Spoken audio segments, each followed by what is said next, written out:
மதுரையில் கோவிந்தா கோவிந்தா கோஷத்துடன் அழகர்மலை நோக்கி கள்ளழகர் புறப்பட்ட காட்சிதான் இது. மதுரை மீனாட்சி அம்மன் கோவில் சித்திரை திருவிழாவின் ஒரு அங்கமாக அழகர் மலையில் இருந்து இறங்கி மீனாட்சி திருக்கல்யாணத்தில் பங்கேற்ற அழகர் வைகை ஆற்றில் எழுந்தருளியதை லட்சக்கணக்கானோர் தரிசித்தனர். தேனூர் மண்டபத்தில் மண்டூக முனிவருக்கு சாப விமோச்சனம் அளித்த அழகர் தசாவதார நிகழ்வை தொடர்ந்து அனந்தராயர் பல்லக்கில் தல்லாகுளம் நோக்கி புறப்பட்டார். மதிச்சியம் அருகே வைகை ஆற்றில் இறங்கி தடம் பார்த்த அழகரை பக்தர்கள் பக்தி மனம் கமழ கோவிந்தா என கோஷமிட்டு வழிபட்டனர்.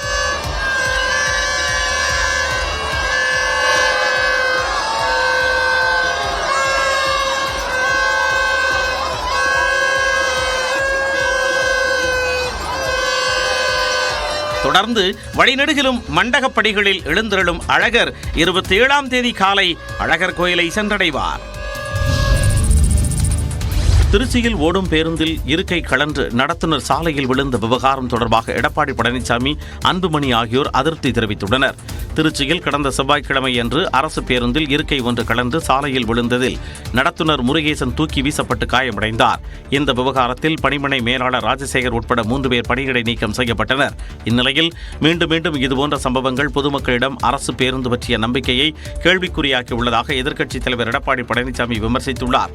இனியாவது அரசு வெடித்துக் கொண்டு அரசு பேருந்துகளின் ஆயுட்காலத்தை முன்பிருந்தது போல் குறைத்து புதிய பேருந்துகள் வாங்கவும், இயங்கிக் கொண்டிருக்கும் பேருந்துகளை முறையாக பராமரிப்பு செய்து பொதுமக்களின் பாதுகாப்பான பயணத்தை உறுதி செய்யுமாறு வலியுறுத்தியுள்ளார். இதேபோல் பாமக தலைவர் அன்புமணியின் அறிக்கையில் தமிழ்நாடு அரசு போக்குவரத்து கழகங்களில் உள்ள 6 ஆண்டுகளை கடந்த பேருந்துகள் அனைத்தும் உடனடியாக மாற்றப்பட்டு அவற்றுக்கு மாற்றாக புதிய பேருந்துகள் வாங்கி இயக்கப்பட வேண்டும் என வலியுறுத்தியுள்ளார். பழைய பேருந்துகளை பராமரிக்கவும் உதிரி பாகங்கள் வாங்கவும் அரசு போக்குவரத்து கழகங்களுக்கு அரசு போதிய நிதி ஒதுக்கீடு செய்ய வேண்டும் என்றும் தெரிவித்துள்ளார். கடலூர் மாவட்டம் விருத்தாச்சலத்தில் மதுபோதையில் நடத்துனர் தாக்கப்பட்டதை கண்டித்து அரசு பேருந்து ஊழியர்கள் மறியல் போராட்டத்தில் ஈடுபட்டனர். விருத்தாச்சலம் பேருந்து நிலையத்தில் இருந்து பயணிகளுடன் சென்ற கடலூர் அரசு பேருந்தை குடிபோதையில் இருந்த நபர் வழிமறித்து தகராறு செய்தார். இதனை தட்டி கேட்ட அரசு பேருந்து நடத்துனர் அருண்ராஜ் என்பவரையும் மதுபோதையில் இருந்த இளைஞர் தாக்கினார். இந்நிலையில் மதுபோதையில் இருந்த இளைஞரை கைது செய்ய கோரி அரசு பேருந்து ஓட்டுநர்கள் மற்றும் நடத்துனர்கள் மறியல் போராட்டத்தில் ஈடுபட்டனர். இதனால் விருத்தாச்சலம் கடலூர் சாலையில் பேருந்துகள் நீண்ட வரிசையில் அணிவகுத்து நின்றன.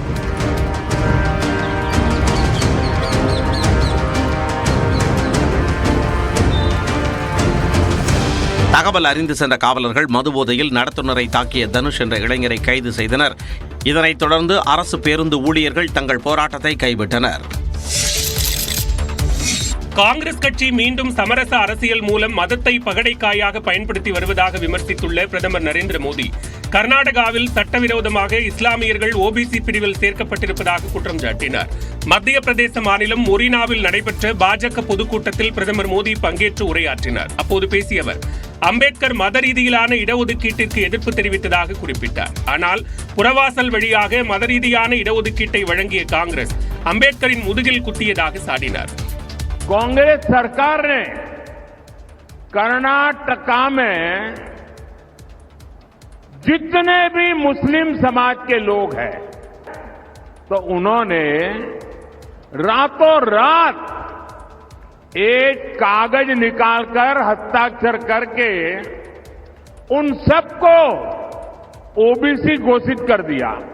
उस ओबीसी समाज में इतने सारे नए डाल दिए कि ओबीसी समाज को जो आरक्षण मिलता था वो उनसे छीन लिया. தொடர்ந்து பேசிய அவர், இந்திரா காந்தியின் சொத்துக்கள் அரசுக்கு கிடைக்காமல் போவதை தடுக்க வாரிசு உரிமை சட்டத்தை ராஜீவ்காந்தி திருத்தி அமைத்ததாக மோடி குற்றம் சாட்டினார். மக்களின் நகைகள் மற்றும் சிறு சேமிப்புகளை காங்கிரஸ் அபகரிக்க நினைப்பதாகவும் பிரதமர் மோடி சாடினார். பிரதமர் நரேந்திர மோடி 6 ஆண்டுகளுக்கு தேர்தலில் போட்டியிட தடை விதிக்க கோரிய வழக்கு டெல்லி உயர்நீதிமன்றத்தில் இன்று விசாரணைக்கு வரவுள்ளது. கடந்த 9ஆம் தேதி உத்தரப்பிரதேச மாநிலம் பிலிபிட் தொகுதியில் நடந்த பரப்புரை கூட்டத்தில் பேசிய பிரதமர் நரேந்திர மோடி, பிற மத தெய்வங்களின் பெயர்களை பயன்படுத்தி வாக்கு கேட்டதுடன் இஸ்லாமியர்களுக்கு எதிராகவும் பேசியதாக கூறப்படுகிறது. இது தொடர்பாக டெல்லி உயர்நீதிமன்றத்தில் மனு தாக்கல் செய்துள்ள வழக்கறிஞர் ஆனந்த ஜோதலே, சாதி மற்றும் மதத்தின் அடிப்படையில் வாக்காளர்களிடையே வெறுப்புணர்வை தூண்டும் வகையில் பிரதமரின் பேச்சு உள்ளதாகவும் தேர்தல் நடத்தை விதிகளை மீறி பேசியுள்ளதாக மனுவில் தெரிவித்துள்ளார். மக்கள் பிரதிநிதித்துவ சட்டத்தின்படி பிரதமர் மோடி 6 ஆண்டுகள் தேர்தலில் போட்டியிட தேர்தல் ஆணையம் தடை விதிக்க உத்தரவிட வேண்டும் என கோரியுள்ளார். இந்த மனு நீதிபதி சச்சின் தத்தா முன்னிலையில் இன்று விசாரணைக்கு வருகிறது. நடிகர் மன்சூர் அலிகான் காங்கிரஸ் கட்சியில் சேர விருப்பம் தெரிவித்து அதற்கான கடிதத்தை சென்னை சத்தியமூர்த்தி பவனில் தமிழ்நாடு காங்கிரஸ் கமிட்டி தலைவர் செல்வ பெருந்தகையை சந்தித்து கொடுத்தார். காங்கிரஸில் இணைய விருப்பம் தெரிவித்து அவர் எழுதிய கடிதத்தில் முதலில் காங்கிரஸ் கட்சியில் தான் இருந்ததாகவும் மீண்டும் தாய் கழகத்தில் இணைய விழைவதாகவும் தெரிவித்துள்ளார். இதன் மூலம் தனது இந்திய ஜனநாயக புலிகள் கட்சியையும் காங்கிரசுடன் இணைத்து அதன் உறுப்பினர்கள் அனைவரும் காங்கிரஸ் கட்சியில் இணைய உள்ளதாகவும் குறிப்பிட்டுள்ளார். மக்களவைத் தேர்தலில் மன்சூர் அலிகான் இந்திய ஜனநாயக புலிகள் கட்சி சார்பில் வேலூரில் பலாப்பழ சின்னத்தில் களம் கண்டுள்ளார். திரைப்பட தயாரிப்பாளர் ஞானவேல் ராஜா வீட்டு பணிப்பெண் தற்கொலை முயற்சியில் ஈடுபட்ட நிலையில் ஞானவேல் ராஜா அவரது மனைவி உட்பட 4 பேர் மீது புகார் அளிக்கப்பட்டுள்ளது. ஞானவேல் ராஜா இல்லத்தில் சில நாட்களுக்கு முன் தங்க நகைகள் திருடு போனதாக கூறப்படுகிறது. இது தொடர்பாக அவரது மனைவி நேகா சந்தேகத்தின் பேரில் வீட்டில் பணிபுரிந்த ஊழியர்கள் தினேஷ், அன்சாரி, லட்சுமி உள்ளிட்ட 4 பேரிடம் விசாரித்துள்ளார். இதையடுத்து மறுநாள் முதல் லட்சுமி பணியில் இருந்து விடைபெற்றுள்ளார். இந்நிலையில் நகைகள் திருட்டு மற்றும் வீட்டு பணியாளர்கள் மீது சந்தேகம் குறித்து காவல் நிலையத்தில் புகார் அளிக்கப்பட்டது. இதனையடுத்து குற்றம் சாட்டப்பட்டவர்களை போலீசார் காவல் நிலையத்திற்கு அழைத்து விசாரித்துள்ளனர். அந்த வகையில் லட்சுமியிடம் விசாரணை நடத்தப்பட்ட நிலையில் மீண்டும் விசாரணைக்கு வருமாறு போலீசார் தெரிவித்து அனுப்பியுள்ளனர். இதனால் மனமுடைந்த லட்சுமி வீட்டில் விஷம் அருந்தி தற்கொலைக்கு முயன்றுள்ளார். அவரது மகள் மற்றும் உறவினர்கள் அவரை மீட்டு ராயப்பேட்டை அரசு மருத்துவமனையில் சேர்த்துள்ளனர். இந்நிலையில் ஞானவேல் ராஜா, நேகா, ஊழியர்கள் தினேஷ், அன்சாரி மீது மாம்பலம் காவல் நிலையத்தில் லட்சுமியின் மகள் புகார் அளித்துள்ளார்.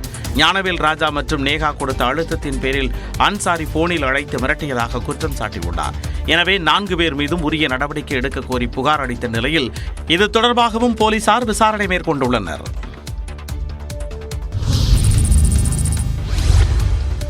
திருச்சியில் முன்னாள் சார் பதிவாளர் மற்றும் அவரது மனைவி வருமானத்திற்கு அதிகமாக குவித்த சுமார் 100 கோடி ரூபாய் மதிப்பிலான சொத்துக்களை அரசிடம் ஒப்படைக்க நீதிமன்றம் உத்தரவிட்டுள்ளது. திருச்சியைச் சேர்ந்த முன்னாள் சார் பதிவாளரான ஜானகிராமன் என்பவர் தான் பணிபுரிந்த காலத்தில் வருமானத்திற்கு அதிகமாக சொத்து குவித்ததாக புகார் எழுந்தது. குறிப்பாக 1989ஆம் ஆண்டு முதல் 1993ஆம் ஆண்டு வரையிலான காலகட்டத்தில் துறையூர், உறையூர், முசிறி, அட்டுவம்பட்டி, வில்பட்டி, கொடைக்கானல் ஆகிய இடங்களில் பணியாற்றிய ஜானகிராமன் அவரது பெயரிலும் மனைவி வசந்தி பெயரிலும் வருமானத்திற்கு அதிகமாக சொத்து குவித்துள்ளார். இதுகுறித்து 2001ஆம் ஆண்டு வழக்கு பதிவு செய்த திருச்சி ஊழல் தடுப்பு மற்றும் கண்காணிப்பு பிரிவினர் சிறப்பு நீதிமன்றத்தில் குற்றப்பத்திரிகையை தாக்கல் செய்தனர். அனைத்து தரப்பு விசாரணைகளும் நிறைவடைந்த நிலையில் முன்னாள் சார் பதிவாளர் ஜானகிராமன் மற்றும் அவரது மனைவி வசந்திக்கு தலா 5 ஆண்டுகள் சிறை தண்டனையும் 10,000 ரூபாய் அபராதமும் விதித்து திருச்சி ஊழல் தடுப்பு சிறப்பு நீதிமன்றம் உத்தரவிட்டது. மேலும் ஜானகிராமன் மற்றும் அவரது மனைவி பேரில் வருமானத்திற்கு அதிகமாக வாங்கி குவிக்கப்பட்ட சுமார் 100 கோடி ரூபாய் மதிப்பிலான சொத்துக்களை அரசிடம் ஒப்படைக்குமாறு நீதிபதி கார்த்திகேயன் ஆணையிட்டார்.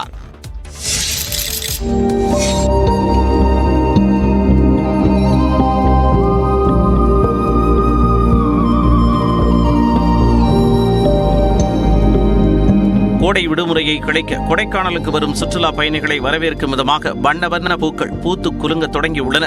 மலைகளின் இளவரசி என்று அழைக்கப்படும் கொடைக்கானலில் மே மாதம் சீசன் காலங்களாகும்.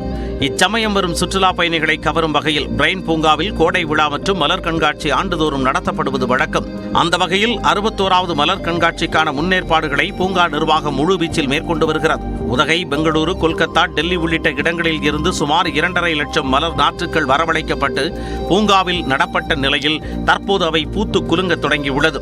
சால்வியா, பாப்பி, டெல்பினியம், ஆஸ்டர், மேரி கோல்டு, ஃபேன்சி வகைகள், பெட்டுனியா, குட்டை ரக சால்வியா,